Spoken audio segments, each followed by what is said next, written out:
بسم اللہ الرحمن الرحیم۔ آج کا ہمارا ٹاپک اللہ تعالیٰ سے حسن ظن کی ترغیب۔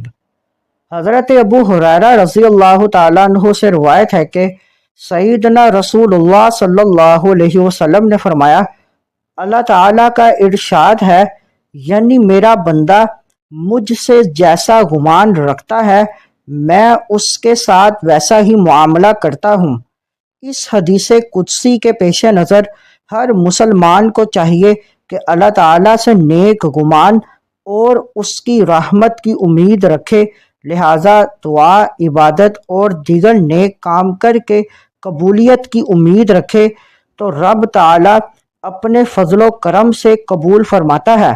یاد رہے کہ رب تعالیٰ کی نافرمانی اور شریعت کی مخالفت کر کے بخشش کی امید رکھنا حسن ظن نہیں بلکہ نفس اور شیطان کا دھوکہ ہے، اس لیے امید اور فریب میں فرق ضرور کرنا چاہیے۔